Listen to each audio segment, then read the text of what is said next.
ეხლა ჩვენთან ერთად არის დევიდ დაუდი, დემოკრატიების დაცვის ფონდის უფროსი მკვლევარი. დევიდ, ლიბანის პრეზიდენტი ჯოზეფ აუნი ამბობს, რომ ბეირუთი არაფერს დათანხმდება გარდა ისრაელის თავდაცვის ძალების სრული გასვლისა. ეს არის პოზა საკუთარი მოქალაქეებისთვის ლიბანში, თუ ეს პოზიცია რეალურად ზემოქმედებს იმ მოლაპარაკებებზე, რასაც ეხლა ვაშინგტონში ვხედავთ. მადლობთ რომ მიმიწვიეთ. არ ვფიქრობ რომ ეს უბრალოდ პოზა, ვფიქრობ პოზა არის ის რომ ის ამტკიცებს თითქოს ეს ლიბანის მიერ საკუთარი სუვერენიტეტის დამტკიცების შედეგია, ან პირდაპირ ვთქვათ, რაც არ უნდა ნიშნავდეს ეს. ეს არის ლიბანი, რომელიც აშკარად ცდილობს ისლამაბადის პროცესით სარგებლის მიღებას, როგორც პრემიერ-მინისტრმა ნავაფ სალამმა რამდენიმე კვირის წინ დაასახელა, როცა თქვა, რომ ლიბანი ისრაელის მოლაპარაკებები და მათი შედეგები სრულად ვერ იქნება გამიჯნული ამ პროცესისგან. რაც ახლა ხდება არის ის, რომ ლიბანის მოთხოვნა, ისრაელის გასვლა, სრული ისრაელის გასვლა სამხრეთ ლიბანიდან, რაც ლიბანის ძველი მოთხოვნაა, ასევე მეორდება თეირანის ძალაუფლების კულუარებიდანაც აშკარა მიზეზების გამო. ისინი ცდილობენ მაქსიმალურად გამოასწორონ ის ზიანი, რაც მათმა პროქსიმ ჰეზბოლამ მიიღო.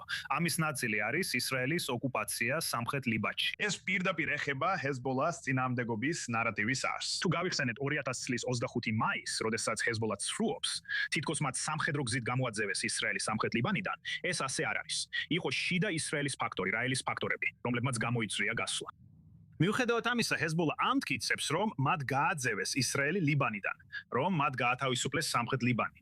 და ეს ამყარებს მათ მხარდაჭერასა და ლეგიტიმაციას ლიბანში, თუნდაც მათი ზოგიერთი მოწინააღმდეგის მხრიდან 10 წლეულების განმავლობაში. ასე რომ თუ ჰეზბოლას სამხედრო მოქმედება ლიბანში გამოიწვევს იმ ფუძემდებლური მითის, წინააღმდეგობის ლეგიტიმაციის, ცენტრალური საყრდენის გრევას, ეს ჰეზბოლასთვის მხოლოდ სამხედრო მარცხი არ იქნება. ეს ნარატივის დაკარგვაა ჰეზბოლასთვის და სწორედ ამას ცდილობს ირანი შეცვალოს. და ეს ემთხვევა ლიბანურ პოზიციასაც. და კიდევ ერთხელ ლიბანელები შეიძლება იჯდნენ იქ და ითამაშონ თითქოს სუვერენიტეტი. ისინი საკუთარი სახელით აწარმოებენ მოლაპარაკებებს. მაგრამ თუ შევხედავთ წარსულ გამოცდილებას, რეალურად ეს ირანის ზეწოლაა, რადგან შეერთებულ შტატებს სურს დარჩეს შეთანხმებაში. ეს ხდება ამერიკული მოთხოვნა და ზეწოლა ისრაელზე. და ისრაელი იძულებულია დაემორჩილოს, რა თქმა უნდა, რადგან ჩვენი ორი ქვეყნის ურთიერთობა ასეთია, შეერთებული შტატები უფროსი პარტნიორია, ხოლო ისრაელი უმცროსი პარტნიორი.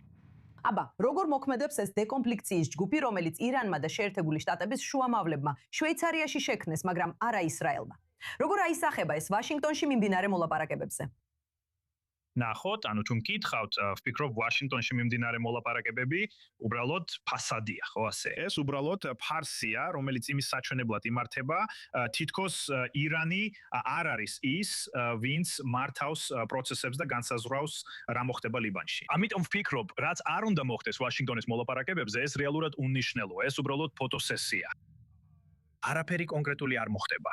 თუ რამე კონკრეტული უნდა მოხდეს, ეს ისა, რაც ხდება შეერთებულ შტატებსა და ირანს შორის. გუშინ ჟენევაში გაიმართა მოლაპარაკებები შეერთებულ შტატებსა და ირანს შორის. საუბარი იყო ლიბანზე.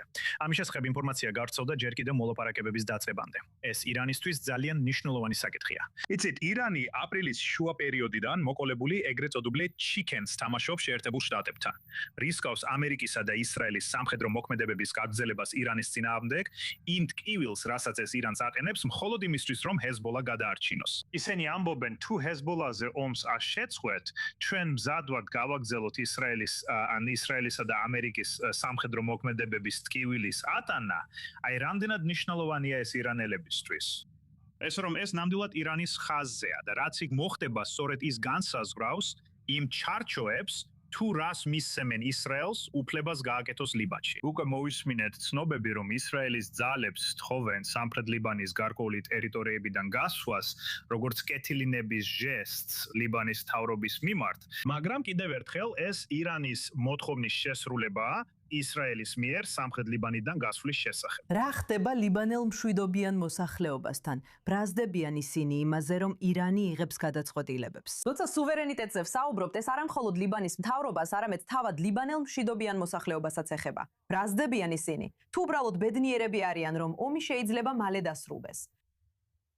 მე მგონია მეორე ვარიანტია, ხო ესეა. ვფიქრობ არსებობს ნარატივი, რომელიც ნახეთ საგარეო საქმეთა მინისტრ გიდონ საარისგან, რომელიც მუდმივად მეორდება, თითქოს ჰეზბოლა ლიბანის მტერია. ხედავთ, რომ ისრაელის მხრიდან დაჟინებით აცხადებენ. თითქოს ლიბანელების სახელით საუბრობენ. ამბობენ, რომ ლიბანელები ჰეზბოლას თავიანთი ქვეყნის მტრად მიიჩნევენ.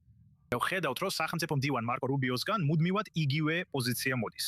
იცით, ვფიქრობ, ლიბანში ბევრი გაბრაზება ლიბანის საზოგადოების გარკვეულ ნაწილებში. მოდი ეს გავუსვათ ხაზს, რადგან ლიბანი არ არის ერთიანი ქვეყანა თავისი განწყობებითა და ეროვნული იდენტობით, ასე რომ ლიბანური საზოგადოების გარკვეული ნაწილები ძალიან გაბრაზებულია ჰეზბოლასზე, რადგან მათ ეს ომი უცხო ქვეყნის ინტერესებისთვის უსაფუძვლოდ დაიწყეს. დარწმუნებული ვარ, შიიტურ საზოგადოებაშიც, რომელიც ჰეზბოლას მხარდაჭერის საფუძველს წარმოადგენს, გარკვეული გაბრაზება. მაგრამ ფიქრობ, რაც არ უნდა იყოს, ეხლა ლიბანელების უმეტესობა ომის დასრულებას და ამ აღქმის შეცვლას ისურვებდა. ნახეთ, ლიბანელ შიიტებს შორის ჩვენ არ ვხედავთ რაიმე ნიშანს იმისა, რომ ისინი მასობრივად ჰეზბოლას წინააღმდეგ მიდიან. რა არის საჭირო იმისთვის, რომ ეს ორგანიზაცია, რომელიც ლიბანური საზოგადოების ნაწილია და ლიბანელი შიიტების კონსენსუსის ნაწილად ითვლება, გადაიქცეს გარიხულ ორგანიზაციად. მაგრამ უფრო ფართო კონტექსტში, ის ლიბანელები, რომლებიც ჰეზბოლას ეწინააღმდეგებიან, ისევე ეწინააღმდეგებიან ისრაელსაც. მათ ისრაელის მიმართაც არანაირი სიმპათია არ აქვთ. და ის, რაც ისრაელელებს ემართებათ, არის ის, რომ ისინი უსმენენ ლიბანელების ერთ ნაწილს, ძირითადად ვაშინგტონში მცხოვრებ ლიბანელ აქტივისტებს, რომლებსაც შეიძლება განსხვავებული დამოკიდებულება ჰქონდეთ ისრაელის მიმართ, მაგრამ ისინი, როცა ლიბანურ კონსენსუსზე ვსაუბრობთ, ლიბანის ეროვნული კონსენსუსის, მხოლოდ უმცირეს ნაწილს წარმოადგენენ. თუნდაც ისინი საკუთარ თავს წარმოაჩენენ ყოველგვარი მტკიცებულების გარეშე, როგორც ფართო კონსენსუსის წარმოადგენლებს. მაგრამ მე ვიტყოდი, რომ ლიბანელების უმეტესობას ომის დასრულება უნდა, მიუხედავად იმისა, როგორ მოხდება ეს. თუ სურთ ირანის ჰეგემონია ან რომელიმე ძალის დომინირება თავიანთ ქვეყანაში, ეს უკვე მეორე საკითხია, რომელსაც ომის დასრულების შემდეგ დაუბრუნდებიან. რაც შეეხება მათ დამოკიდებულებას ჰეზბოლასსა და ისრაელთან მიმართებაში, აქაც კიდევ ერთხელ ვამბობ, ლიბანელების უმრავლესობა, შიიტების გარდა, ორივეს მიმართ ერთნაირად უარყოფითადაა განწყობილი. David Dowd, სასიამოვნოა, რომ ჩვენთან ერთად ხართ 24 News English-ზე და გაგვიზიარეთ თქვენი ხედვა იმის შესახებ, თუ რა ხდება ლიბანში და ვინ იღებს რეალურად გადაწყვეტილებებს. მადლობა, რომ ჩვენთან იყავით. მადლობთ.